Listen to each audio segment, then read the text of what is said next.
El Señor esté con ustedes. Evangelio de nuestro Señor Jesucristo según San Mateo.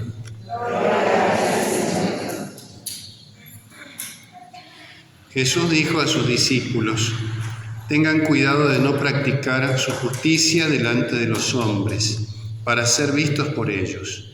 De lo contrario, no recibirán ninguna recompensa del Padre de ustedes que está en el cielo. Por lo tanto, cuando des limosna, no lo vayas pregonando delante de ti, como hacen los hipócritas en las sinagogas y en las calles, para ser honrados por los hombres. Les aseguro que ellos ya tienen su recompensa. Cuando tú des limosna, que tu mano izquierda ignore lo que hace la derecha, para que tu limosna quede en secreto, y tu Padre que ve en lo secreto te recompensará. Cuando ustedes oren, no hagan como los hipócritas. A ellos les gusta orar de pie en las sinagogas y en las esquinas de las calles para ser vistos por los hombres. Les aseguro que ellos ya tienen su recompensa. Tú, en cambio, cuando ores, retírate a tu habitación, cierra la puerta y ora a tu Padre que está en lo secreto, y tu Padre que ve en lo secreto te recompensará.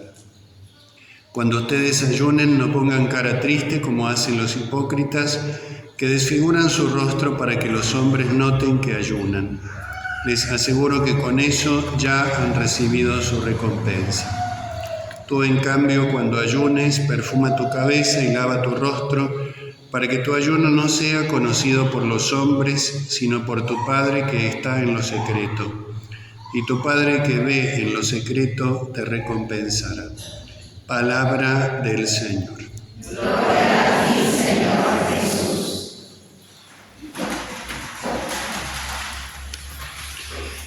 En este día, en este miércoles de ceniza, en el cual iniciamos el tiempo de la Cuaresma, San Mateo nos presenta esta enseñanza de Jesucristo sobre el ayuno, la oración y la limosna. Pero para comprender bien lo que el Señor nos quiere decir, tenemos que atender al motivo por el cual habla de estas tres prácticas de la vida cristiana. Porque Jesús va a exhortar a los apóstoles, a los discípulos, por supuesto, a todos nosotros, a vivir estas prácticas de ayuno, oración y limosna, pero por algún motivo. Y ese motivo es el amor a Dios. Es lo único que da sentido a estas prácticas, especialmente estas tres, y por supuesto a todas las prácticas de la vida cristiana. En la vida cristiana implica una práctica, implica obras, implica hacer algo, hacer determinadas obras. El cristianismo no es una religión interior en el sentido de que no tiene ningún tipo de manifestación hacia afuera. Implica la interioridad como fundamento y sus expresiones concretas, que son nuestras buenas obras. Y entonces Jesucristo, cuando plantea estas tres prácticas, advierte sobre un peligro, que es el peligro del fariseísmo. Porque los fariseos hacían también estas tres prácticas. Ellos también ayunaban, también hacían limosna, también hacían oraciones. Pero ¿cuál es la gran diferencia? El motivo por el cual lo hacían. Los fariseos vivían para la exterioridad. Y Jesús lo dice, lo hacen para ser vistos por los hombres. Para eso. No está mal que nos vean ser cristianos. Jesucristo dice, para que viendo vuestras buenas obras, glorifiquen al Padre que está en el cielo. En otra parte del Evangelio Jesús exhorta a eso, a que se note que somos cristianos, no solamente dentro del templo, sino todo el tiempo, en toda circunstancia, en el modo de vivir, en el modo de actuar. Y entonces Jesús habla de esto, que vean nuestras buenas obras, pero nosotros no hacemos obras buenas para ser vistas, sino para la gloria del Padre Celestial.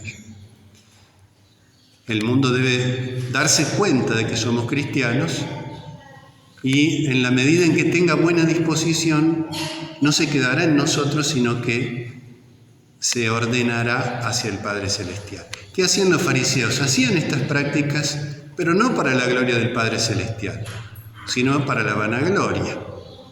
Cuando dice Jesús, lo hacen para ser vistos, para recibir la recompensa de los hombres. Esto es muy importante porque habla de la finalidad de la vida.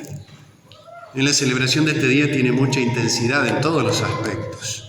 Jesús nos presenta hacia dónde vamos, hacia dónde debemos ir, qué es lo que buscamos. Nos exhorta a preguntarnos a nosotros eso. En esta vida que tenemos, en nuestro tiempo, en nuestras circunstancias, con las dificultades, con las problemáticas, con las alternativas que hay, con las preocupaciones que hay. De pronto se nos reserva un día muy especial, que es este día, para que nos preguntemos precisamente qué buscamos. ¿Cuál es el objetivo de nuestra vida? ¿Para qué estamos en este mundo? ¿Hacia dónde ordenamos nuestra existencia? Y según Jesús lo plantea aquí, no hay más que dos caminos, el gran planteamiento que hace siempre la Sagrada Escritura. Para que la recompensa sea en este mundo o para que la recompensa sea en el cielo. Porque el hombre siempre va a buscar esa recompensa. ¿Qué es esa recompensa? Es la felicidad. Cuando Dios nos creó, puso en nuestro corazón el deseo de felicidad y es irrenunciable. No se puede renunciar a ser feliz. Después estará en qué cosas uno piensa que está la felicidad, que es otro tema. Y acá Jesús nos plantea esta disyuntiva. ¿Vivimos para la tierra o vivimos para el cielo?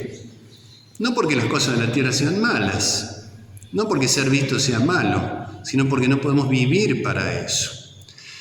Por eso estas tres prácticas tienen mucho que ver con lo que se celebra siempre el primer domingo de Cuaresma, que son las tentaciones de Cristo en el desierto. Ayuno, oración y limosna son la curación de esas tentaciones. Así como el ayuno tiene que ver más con lo corporal, con lo físico, con los deseos del cuerpo. En la primera tentación de Cristo, que el demonio le dice que convierta las piedras en panes, para que viva solo de pan, no porque el pan sea algo malo. Entonces el ayuno, vivido por amor a Dios, cura esa herida, cura esa tentación, nos defiende contra esa tentación de buscar las cosas corporales como las más importantes, en todo sentido.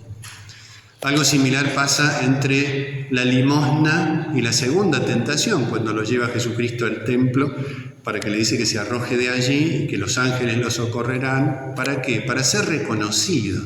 Así como está el hambre del cuerpo, está un hambre más del alma, que es el anhelo de reconocimiento, la búsqueda de reconocimiento, que tiene mucho que ver con el Evangelio de hoy.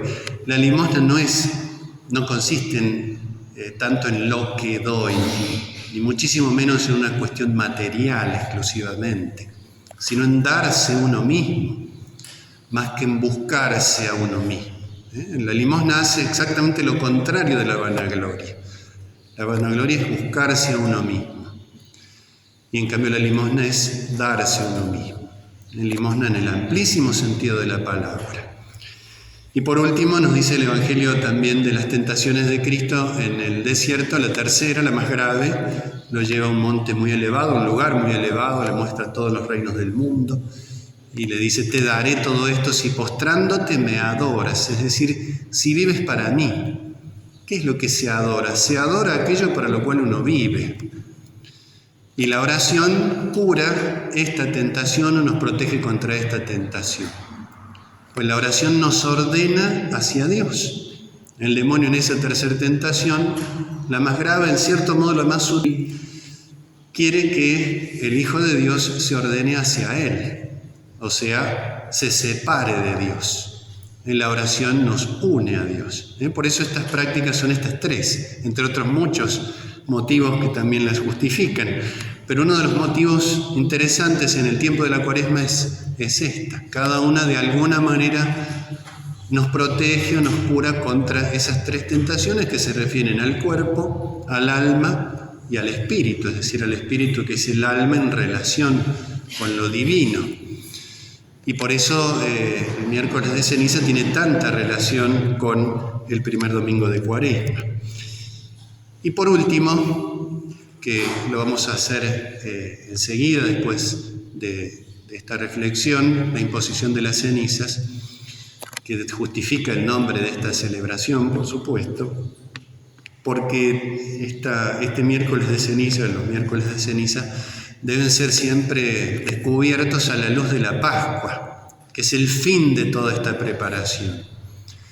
Hay una gran relación entre la Pascua y el miércoles de ceniza, porque la Pascua es el momento culminante de la redención y el miércoles de ceniza se nos exhorta, mediante este gesto de la imposición de cenizas, a que recordemos de dónde hemos sido liberados. De todos nosotros en la vida cotidiana hay personas que nos hacen favores, que nos dan algo que necesitamos y lo agradecemos. ¿Por qué lo agradecemos? Porque nos damos cuenta de que nos han hecho un bien que tal vez por nosotros mismos no podíamos alcanzar. Y en la medida en que ese bien es mayor, nuestra gratitud es mayor. O sea, tenemos más conciencia del bien recibido. Algo parecido sucede entre el miércoles de ceniza y la Pascua. En la Pascua celebramos la redención, pero ¿la redención de qué? ¿De qué nos ha librado Cristo? ¿Para qué vino Cristo al mundo? Hoy se nos recuerda con el signo de la ceniza el pecado y la muerte, que están íntimamente relacionados. En la Biblia nos dice que por el pecado entró la muerte en el mundo. Y esa muerte en el mundo y ese pecado que actúa en el mundo quiere retomar lo que le pertenecía. Por eso el hombre vuelve a las cenizas de la tierra, de donde fue sacado. Eres polvo y al polvo vas a volver. Esto que se nos dice cuando se nos impone la ceniza.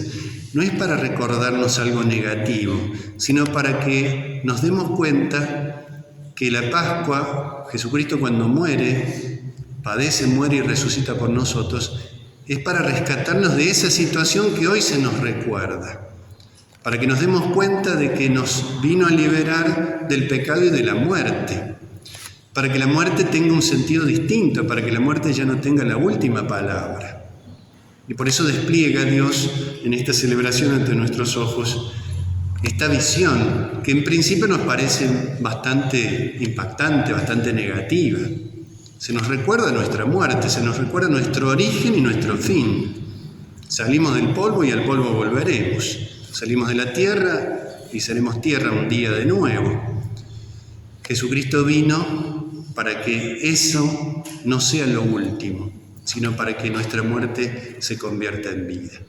Vamos a pedirle al Señor entonces que nos ayude en esta celebración y en esta Cuaresma a reflexionar hacia dónde vamos, qué es lo importante en nuestra vida, cuál es el sentido de nuestra existencia en este mundo, a vivir en este combate permanente por perseverar en el bien, a pesar de que el mundo quiere todo lo contrario, que podamos agradecerle a Dios ese beneficio que nos ha hecho con la redención, rescatándonos del pecado y de la muerte, haciendo que esa oscuridad en la cual comienza nuestra existencia se convierta en luz definitiva en la patria del cielo. Pidamos al Señor humildemente esa gracia. Que así sea.